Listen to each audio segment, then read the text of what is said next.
I've read the greatest, look, I ended 8 wars. A 9th is coming, but I ended 8 wars. Nobody's ever ended 1 war. Who's ended 1? Nobody. I ended 8. We have the biggest.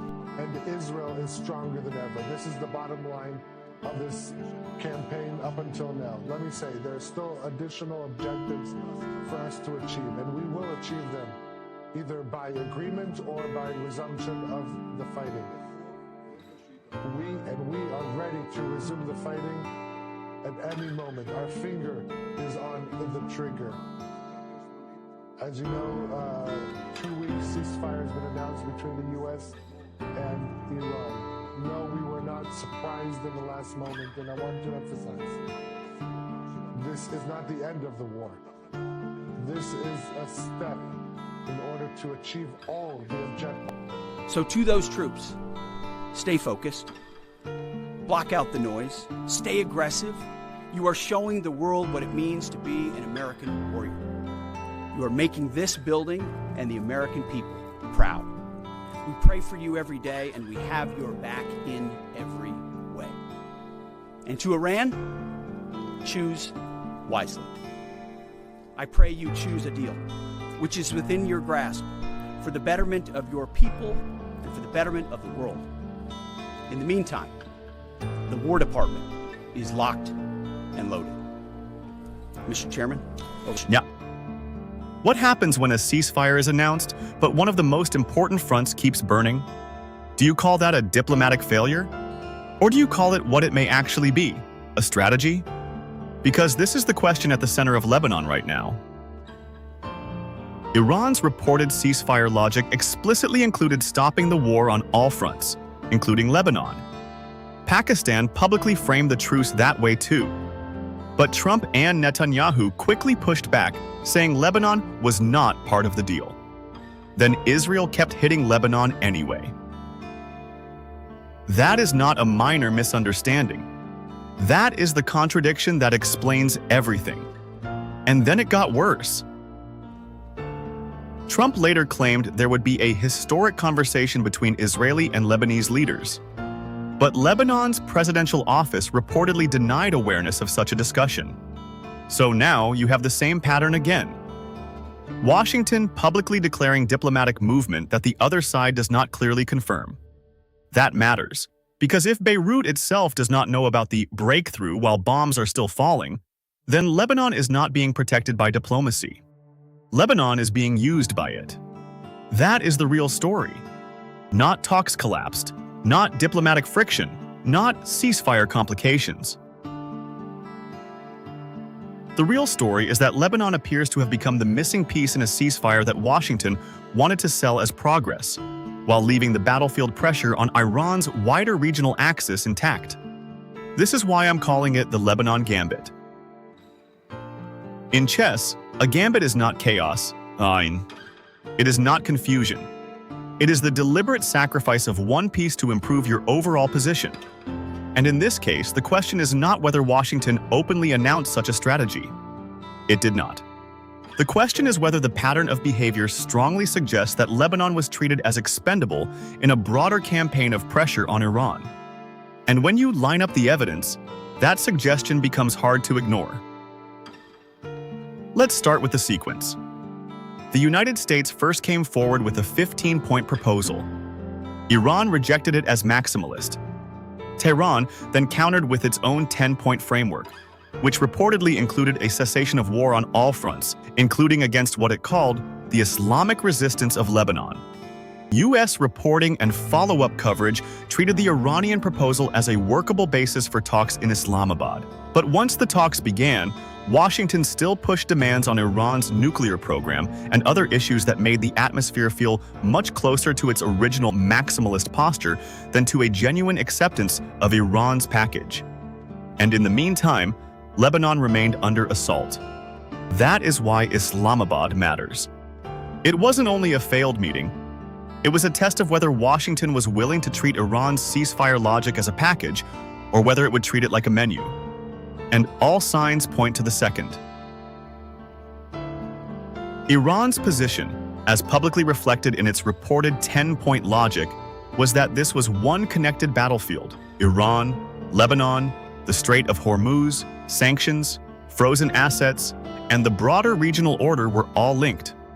But Trump publicly insisted Lebanon was a separate skirmish. Netanyahu said Israeli attacks on Hezbollah would continue even while direct talks with Lebanon were discussed. So one side was saying, this region is one war. The other side was saying, we will deal with the parts that suit us and leave the rest burning. That is the heart of the gambit. Because if Lebanon is left outside meaningful restraint, then the pressure on Iran does not end when the headline says ceasefire. It continues through attrition. Now, let's talk about why Lebanon matters so much to Tehran. Lebanon is not just a neighboring crisis.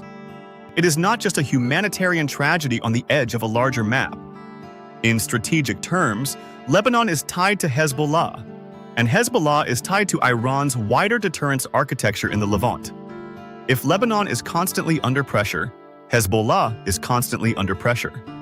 If Hezbollah is under pressure, then Iran's forward defense posture is under pressure.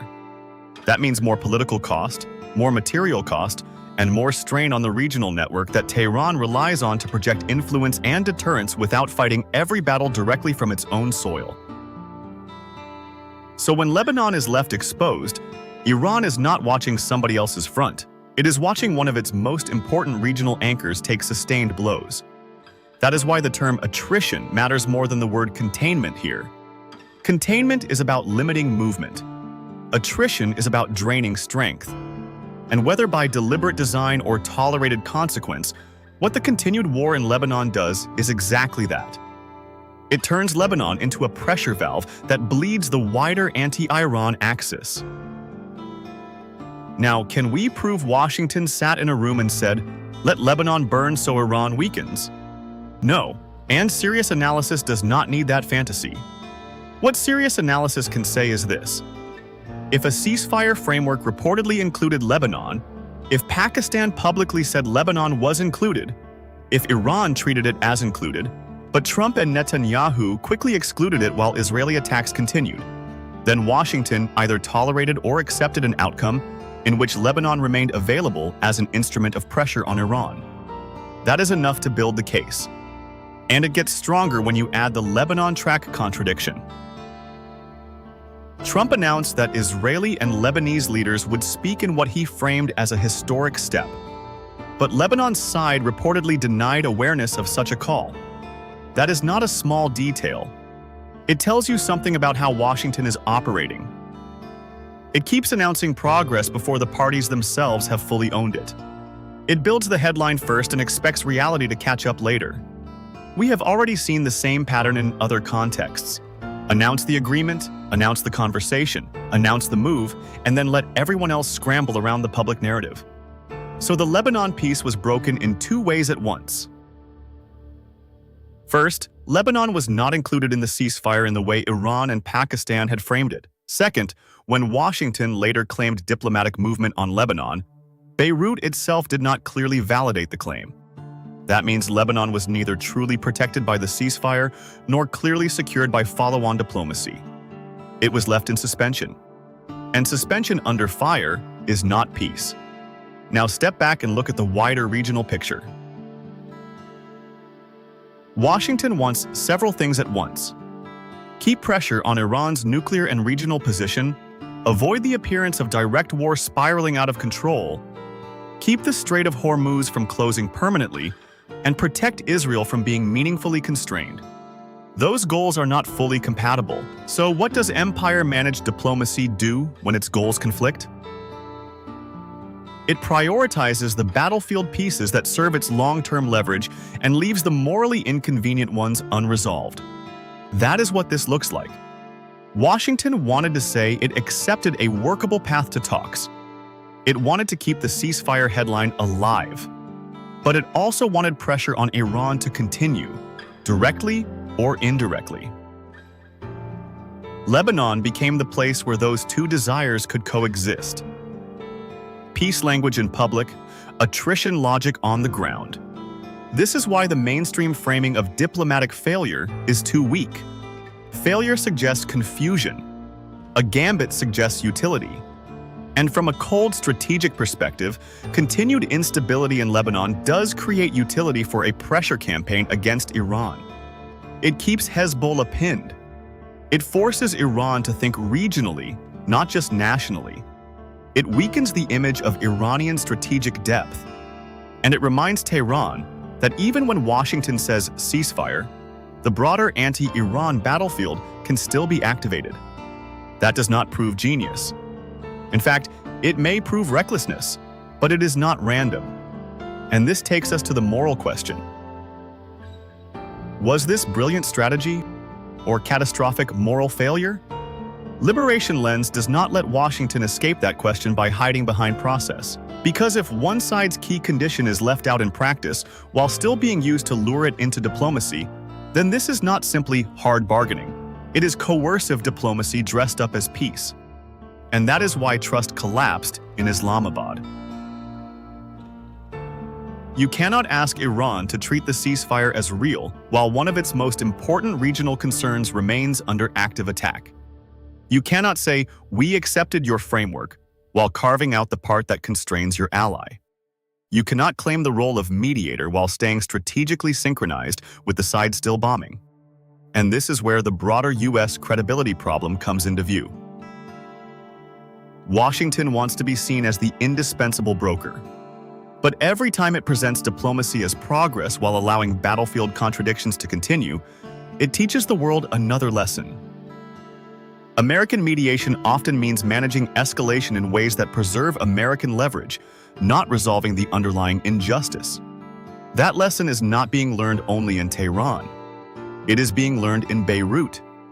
It is being learned in Islamabad. It is being learned across the global South. And the more often this pattern repeats, the weaker Washington's claim to neutrality becomes. Now, does the gambit work? That is the next question. In the short term, maybe. Continued pressure on Lebanon can strain Hezbollah and complicate Iran's ability to convert battlefield endurance into diplomatic leverage. But in the longer term, the gamble is dangerous. Because leaving Lebanon exposed may weaken trust not only between Washington and Tehran, but across the whole region. It may convince Iran that no package deal is real unless every battlefield is explicitly locked down and verifiably enforced. It may also make future talks harder because once one side concludes that the other side treats acceptance as selective, every future framework becomes suspect. And there is another risk. Attrition can degrade your opponent, but it can also radicalize them, harden them, and push them away from limited compromise altogether. That is the paradox of this strategy. What looks like leverage from Washington may look like proof, from Tehran's side, that compromise only exposes you to more manipulation. So what should viewers watch next? Watch whether Lebanon is ever explicitly reattached to any future ceasefire language. If it is not, then the same contradiction will keep poisoning talks. Watch whether Beirut publicly confirms any future diplomatic track before Washington announces it. That matters because the narrative-first pattern is now part of the problem. Watch whether Israel is meaningfully restrained, not rhetorically, operationally.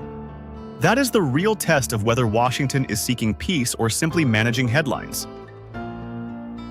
Watch whether Pakistan or any other mediator keeps insisting that Lebanon is inseparable from the broader regional settlement. That pressure matters because it forces the contradiction back into the open. And watch Tehran's posture. If Iran keeps treating the region as one connected theater, and all indications suggest it will, then any future diplomacy that tries to compartmentalize Lebanon will likely hit the same wall. So here's the bottom line. The Lebanon Gambit is not a conspiracy theory. It is a reading of the pattern. Iran's ceasefire logic reportedly included Lebanon. Pakistan publicly said Lebanon was included. Trump and Netanyahu quickly said it was not. Israel kept striking Lebanon. Washington later announced Lebanese diplomatic movement that Beirut itself reportedly did not confirm. And then the talks failed.